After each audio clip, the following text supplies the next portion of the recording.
What's up, guys? Welcome to Daily Dose of Reddit. This is your host, Zach, and today's subreddit is r/RegularRevenge.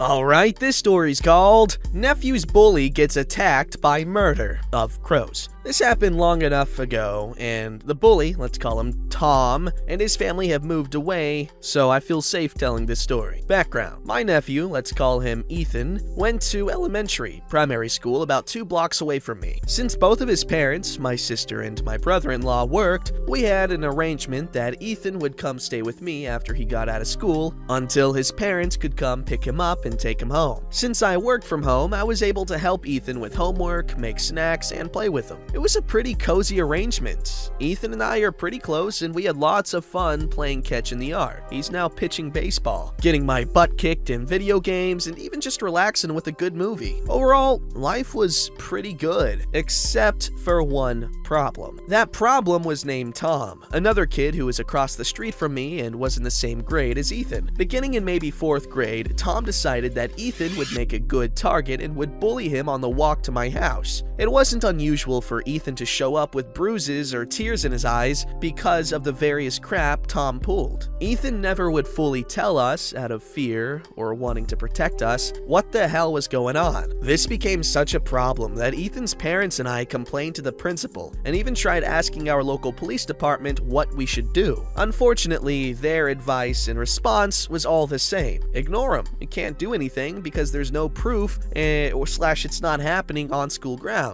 Make friends with them. Kids will be kids, etc. Since the attacks were happening during the walks to my house, I started showing up at Ethan's school to walk him to the nearby baseball field to practice pitching and batting. This worked for a couple of weeks, and Tom was never a problem. Probably because he saw the baseball bat I was carrying, and I'd look at him with, "I will not be afraid to use this on you if you pick on Ethan around me," glaring in my eyes. Unfortunately, this just led to the bullying happening at school, and it was even worse this time around because Ethan needed his auntie to help him. Once again, the school did nothing because they're about as useful as a screen door on a submarine. We even went to Tom's parents, begging them to knock some sense into their son. I won't go too much into that confrontation because we'll be here forever, but let's just say that home environment was probably a good reason for why Tom was picking on Ethan. During this time, Ethan was miserable. He was too afraid to go outside and play because Tom would be there to harass him, and he admitted to me later that while he loved me and was happy that I'd walked him home, he wanted to be a big boy and take care of his own problems. To say that Ethan's parents and I were at our wits' end is an understatement. We wanted to help him more than anything, but with both Ethan being withdrawn and being out of resources, it was safe to say that our hands were tied. That was until one evening in the middle of Ethan's summer vacation, between 4th and 5th grade, I was watching the news when I came upon a special on corvids, ravens and crows. A research team did an experiment on wild crows and ravens to test their memory, and it turned out that these birds not only had a sharp memory, but would attack anyone who did another crow harm. The best part? They never forget. Even after several weeks and months, they remembered the good and bad people. I knew we had a local murderer, a flock of crows nearby, and decided to put this little tidbit of knowledge to the test. The setup. With only 2 months to go until school started again, and Tom and his family away on vacation in summer camps, I didn't waste time. I bought a huge bag of birdseed, and at the times Ethan would walk home, I would walk the path and drop little handfuls of birdseed in full view of the crows, always remembering to take a different route to get to the school so that way the crows wouldn't get confused. It took maybe a week or so before I'd noticed more crows arriving, and they eventually started leaving shiny things, bottle caps, buttons, discarded gum wrappers, etc., for me to find. Once I was sure I had the crows, knowing I was the good guy, I brought Ethan into this. We'd walk the path and feed the crows. Soon enough, the crows would start coming out and we'd be friendly with them, giving them names and listening to them gossip while sharing news of our own. We must have looked really weird to the neighbors, but Ethan really enjoyed it and even looked up things about corvids on his own. He learned the shiny stuff the crows were leaving were a form of currency/thank you presents. Thinking this could be helpful, he started collecting collecting other shiny things for the crows and would leave those in addition to the birdseed. With 2 weeks to go until school started up again, I began phasing myself out of the afternoon feeding times, so eventually it was Ethan who was feeding the crows and leaving gifts on the walk home. The day before school started, I gave Ethan a bag of birdseed in addition to his shiny things and winked at him. The revenge. Sure enough, at the same time Ethan would come home, I heard the crows cawing and what I thought was a little girl screaming. I stepped outside and saw Tom running towards his house. The crows dive-bombing him and pecking at him. Further down the path, Ethan was laughing so hard at the sight of his bully running and screaming like a little girl that he fell to the ground. Tom peeled into his house and locked the door as I walked over to Ethan and helped him up. Of course, I had to get the juicy details, so I asked what happened. Ethan was walking home, spreading the birdseed and leaving the shiny things per usual.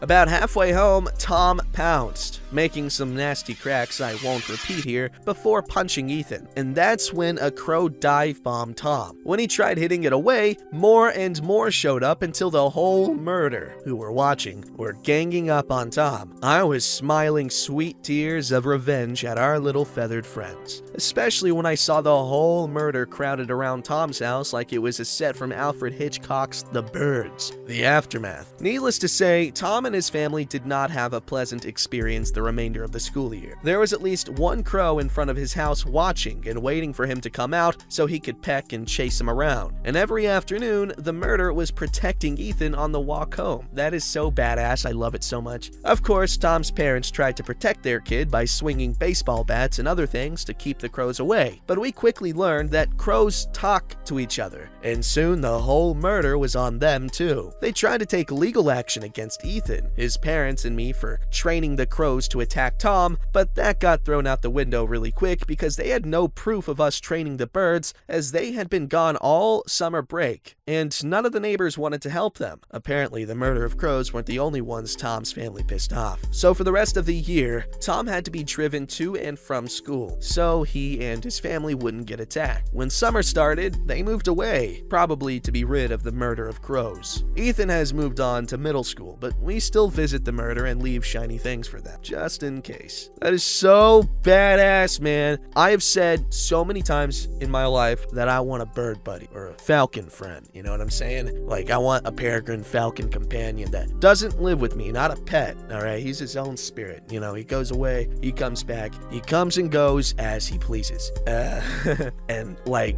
this just cements that. This is badass, makes me really happy, and it's something I've always dreamed of doing with crows and ravens and stuff, especially after playing Valhalla, because, you know, you have Sunan, which is like this cool raven thing, this raven companion that Ivor has. It's really badass.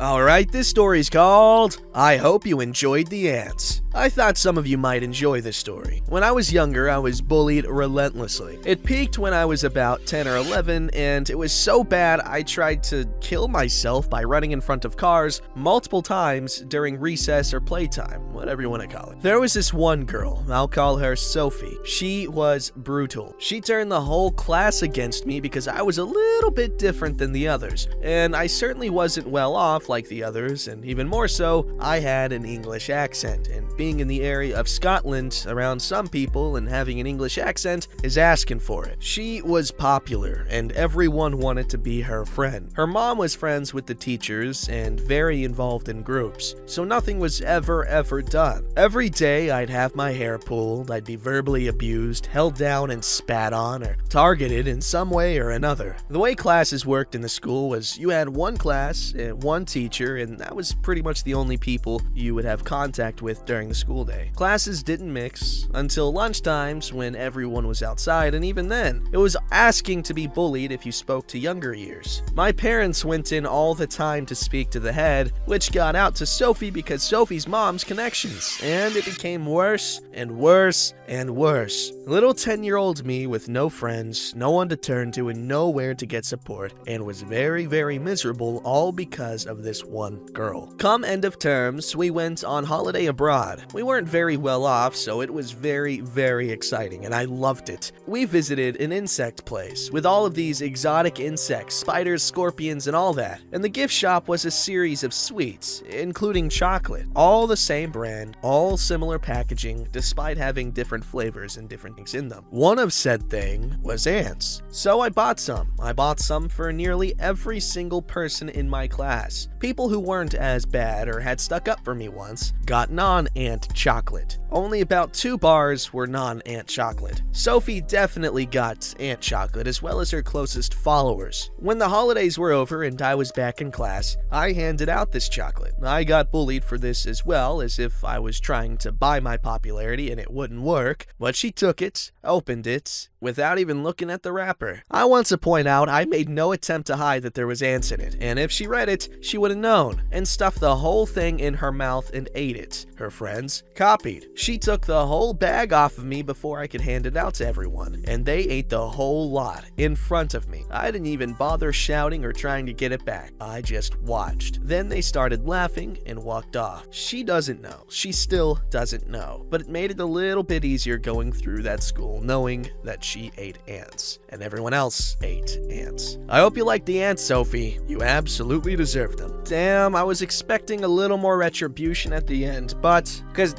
goddamn, that's horrible. Kids should not have to go through all that stuff. Or actually, no one should. I mean, some people should. I'm just joking.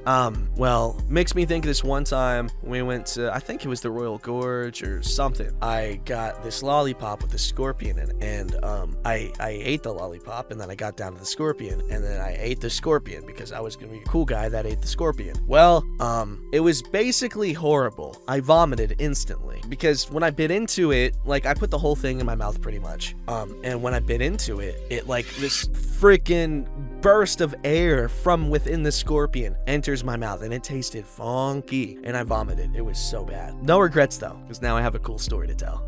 Alright, this story's called Autistic Flatmate Too Quiet and Weird for You? Enjoy your borderline nightmare. This was going to post in an Ask Reddit thread, but on second thoughts, it's really a story that belongs here. I agreed to move in with 3 girls who I thought were my friends one year when I was at university. I have autistic spectrum disorder plus ADHD, PI, P1, I don't know what that is, which was undiagnosed at the time, so I didn't really do much except study and go to a couple of student societies. Once I'd done a large share of the legwork to secure them a nice flat, these 3 came out with a cock and bull story to justify kicking me out before we'd even moved in. They decided they didn't want me living with them because I was too quiet, too weird, and invented a cock and bull story to justify kicking me out. Finding out the real reason they needed my room was hurtful as heck, but I secured a room shortly after in a really nice flat that was near the university. I was sharing with a friend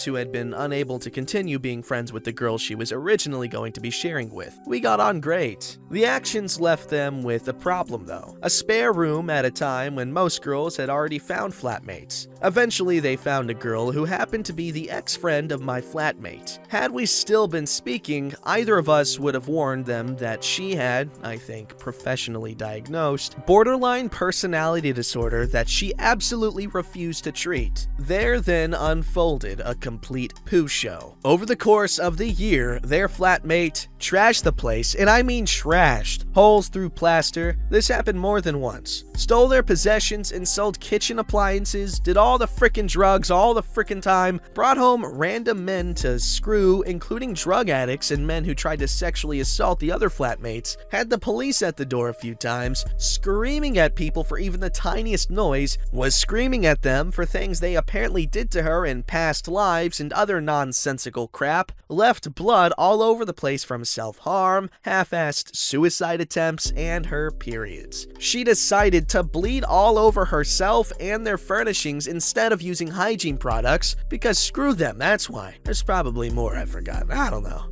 They lived with her for most of the academic year until her family found out what was going on. By then, she'd endangered and traumatized all three, destroyed them academically, and cost them a small fortune in repairs. Decent rentals within walking distance of the university were scarce, and the crazy escalated over time, so they had to keep peace with the landlord. Yowza! That is incredibly messed up what they did to OP, and then they just stuck it out with this crazy woman. Literal crazy woman. Oh man, I hope she's getting treatment now because it's just bad. Don't forget to like, subscribe, and hit that bell to never miss an episode.